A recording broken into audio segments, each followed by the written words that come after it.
Dios es mi proveedor. Yo dependo totalmente de Dios y de nada más. Al fin del día y al final de todas las cosas, Él es el que a mí me suple todas mis necesidades. Amén. Deuteronomios capítulo 8, verso 18. Las Escrituras dicen, recuerda al Señor tu Dios, porque es Él que te da el poder para producir riqueza. Así ha confirmado hoy el pacto que bajo juramento hizo con tus antepasados. Vamos a verlo una vez más. Recuerda al Señor tu Dios, y esto es Moisés hablando con el pueblo. Así ha confirmado porque es Él quien te da el poder para producir esa riqueza.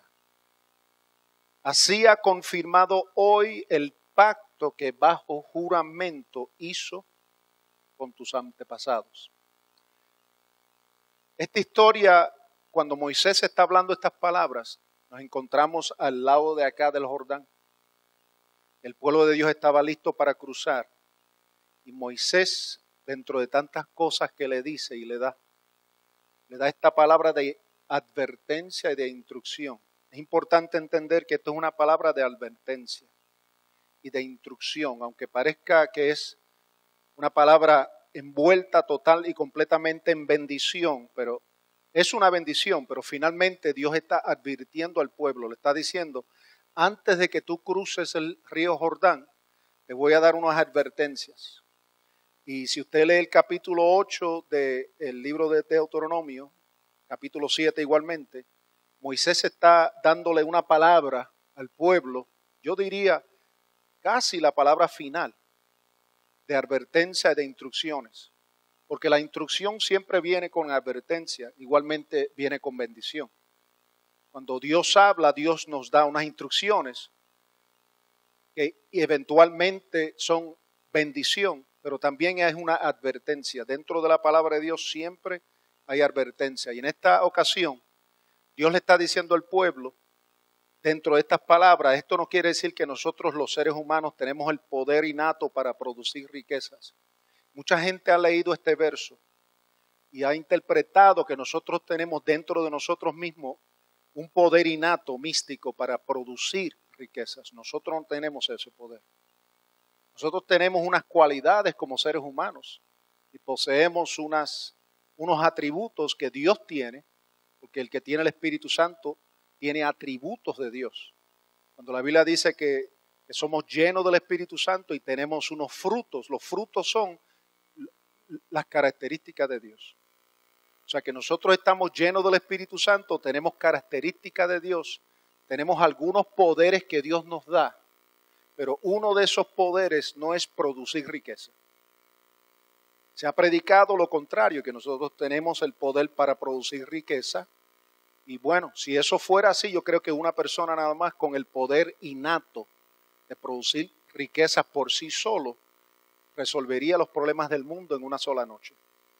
Por lo tanto, el asunto de producir riquezas tiene algunas connotaciones. Por eso es que Moisés le dice al pueblo estas palabras de instrucción y de advertencia. Lo que significa es lo siguiente. ¿Qué es lo que significa este verso que nosotros acabamos de leer? Dios es nuestro suplidor, el cual tiene abundancia y sin fin. Yo quiero que usted sepa eso bien. En su momento de más necesidad, Dios no le falta nada. Dios tiene todo con abundancia y sin fin. Y aparte de eso, Dios quiere que su gente prospere y que prosperemos en todas las cosas. Pablo el apóstol dijo, escribiendo en las Escrituras, que Dios desea que prosperemos en nuestra alma, en nuestro cuerpo y en nuestro espíritu. Todas las áreas que cubre el ser humano. Por lo tanto, Dios es nuestro suplidor, el cual tiene abundancia sin fin. Dios quiere que usted sea próspero. Yo quiero que usted crea eso. Dios quiere que usted tenga todo lo necesario todos los días. Si caminamos en obediencia y no dependemos de otros dioses o de otras fuentes solamente, entonces nunca nos faltará nada. La palabra hebreo por riqueza, hice un estudio sobre esta palabra hoy, no puse toda la definición aquí, que me cogería toda la noche nada más, hablar sobre la riqueza. Pero la palabra hebreo por riqueza es sustancia, sustancia suficiente. Cuando Dios te hace rico, Dios te da sustancia suficiente. Verdadera riqueza no es la acumulación de posesiones terrenales. Por lo tanto, si riqueza no es acumulación de posesiones terrenales, como hablamos la semana pasada, si usted se recuerda, la mentalidad del mundo en cuanto a la riqueza y la prosperidad es que usted adquiera y almacene, ¿se recuerda? Pero la riqueza en Dios es que usted dé y por dar usted reciba la recompensa. Y cuando usted recibe la recompensa, usted sigue dando. No hay asunto de almacenar. Ahora, no hay problemas con tener casas y carros y mucho dinero en su cuenta de banco, pero asegure que en ningún lado haya una puerta cerrada por si Dios se lo pide. Lo que quiere decir eso es que nuestro corazón no puede estar apegado a las cosas de acá abajo. Dios nos bendice con rica abundancia en bienes materiales cuando nuestro corazón está desajolado o despegado de esas cosas. Dios bendice con grandes riquezas a hombres y mujeres de Dios que siembran, que trabajan para Dios, que viven una vida que agrada a Dios. Y Él va viendo cómo usted da sin esperar recompensa y entonces Él entra en ese ciclo. Te da y da más y recibe más. Y su vida viene siendo una vida llena de riqueza, no solamente de dinero, sino con sustancia, suficiente para usted y para los que están a su alrededor. Por lo tanto, riqueza, verdadera riqueza no es la acumulación de posesiones terrenales.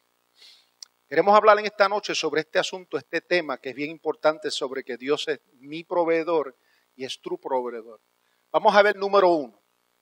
Debemos ver a Dios como nuestro proveedor.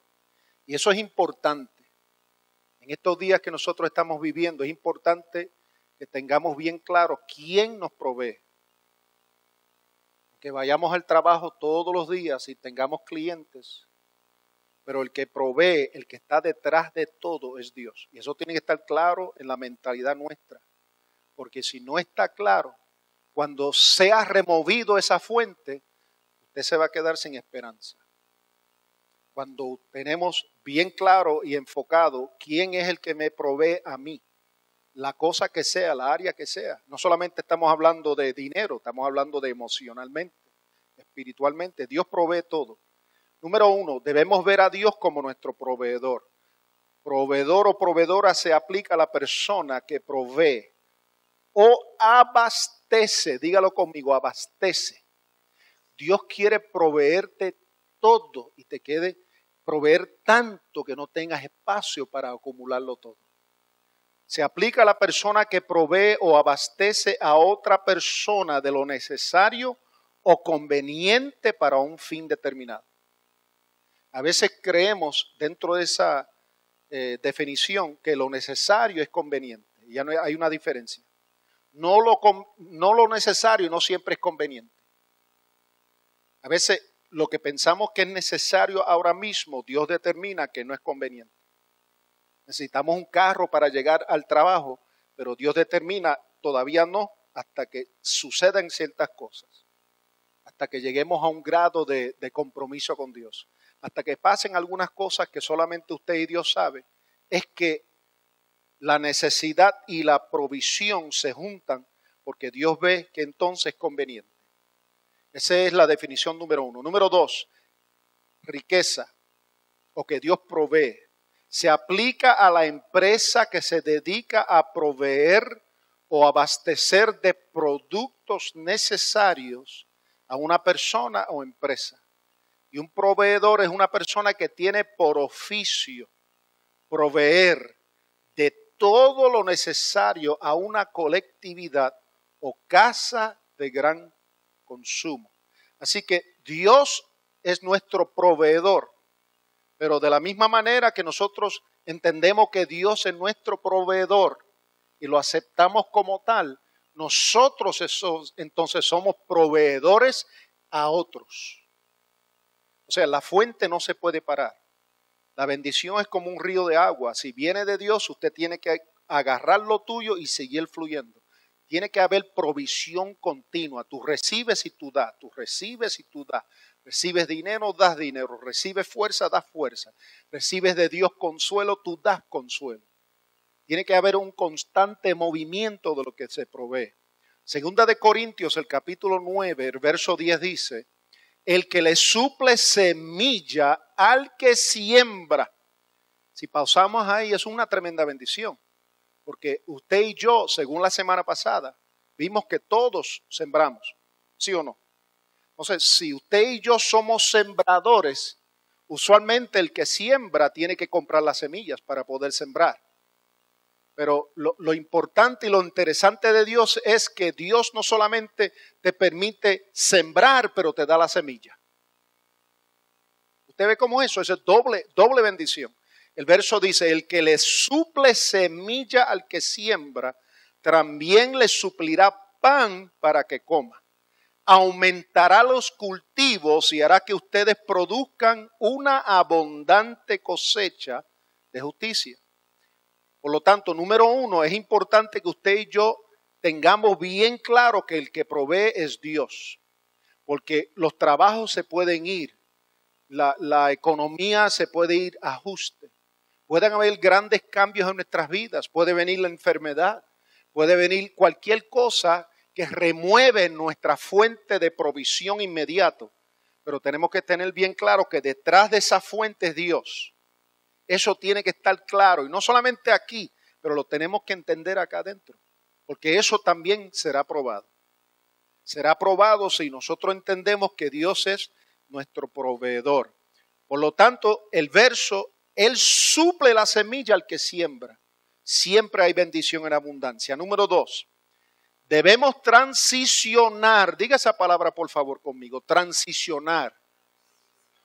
Para entender y tener una relación con Dios como proveedor, debemos transicionar de una dependencia en lo natural a una en lo sobrenatural.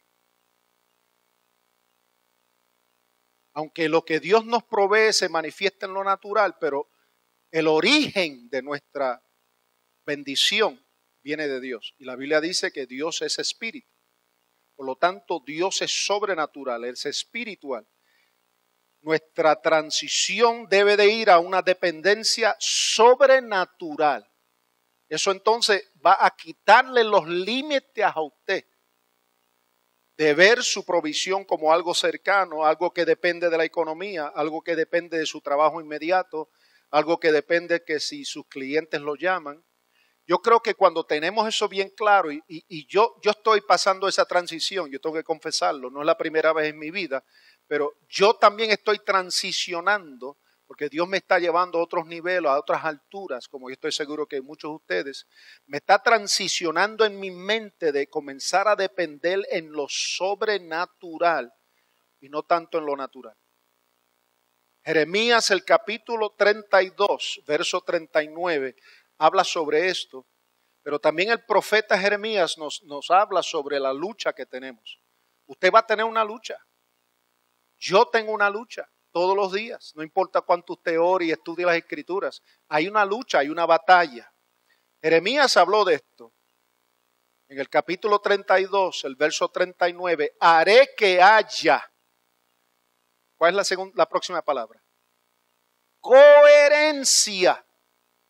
En ese verso de las escrituras, la palabra coherencia en el hebreo original quiere decir: haré que haya de acuerdo, o estarán juntos. No pelearán uno con el otro. Vamos a leerlo. Haré que haya coherencia entre su pensamiento y su conducta. Lo que el profeta nos está diciendo, lo que Dios nos está diciendo, es que Dios quiere que además de pensar estas cosas, tenemos que actuar así. Una cosa es decir, Dios es mi suplidor, Él es mi proveedor. Una cosa es pensarlo, otra cosa es actuar en su conducta de esa manera. Una cosa es confesar que Dios me suple todas mis necesidades con nuestra boca. Otra cosa es que nuestra vida diaria, mi conducta, muestre y le dé la gloria de Dios a ese testimonio. ¿Entendieron? Por lo tanto, lo que Dios nos está diciendo en este verso, que Dios va a hacer, esto es obra de Dios, porque esto es demasiado mucho y demasiado grande para que lo haga el ser humano. El 39, el verso dice, haré que haya coherencia. Dios va a hacer. Dios va a meter la mano en la vida nuestra porque nosotros no podemos hacer todas las cosas. Somos seres humanos. Estamos limitados.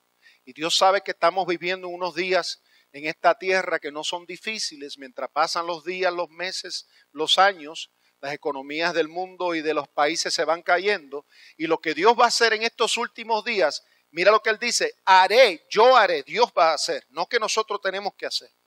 Pero sí tenemos que entender que es necesario que Él lo haga. Dice, haré que haya coherencia entre su pensamiento y su conducta. O sea, Dios va a juntar mi pensamiento con la manera de yo bregar, o trabajar, o vivir. Porque demasiado mucho tiempo ha visto una separación entre nuestra manera de pensar y nuestra manera de actuar. Dios lo sabe que somos seres humanos y Él va a meter la mano y Él va a juntar nuestro pensamiento con nuestros hechos. Y lo repito, haré que haya coherencia entre su pensamiento y su conducta a fin de que siempre me teman. ¿Para qué? Para su propio bien y el de sus hijos. O sea, lo que el profeta nos está diciendo ahí es que en estos últimos días, porque precisamente el contexto del capítulo 32 de Jeremías está hablando de los últimos días. Y lo que el profeta está diciendo en el verso es que Dios va a meter la mano porque en la tierra va a haber mucho temor. Mucha gente va a estar paralizados por la economía, por la confusión, por las guerras, por los rumores de guerra, por tantas cosas que se van levantando en esta tierra. Y Dios entiende lo que va a suceder, pero Dios se va a meter en la vida de su gente, de su pueblo, y Él va a hacer lo espiritual, lo sobrenatural. Él va a meter la mano y Él va a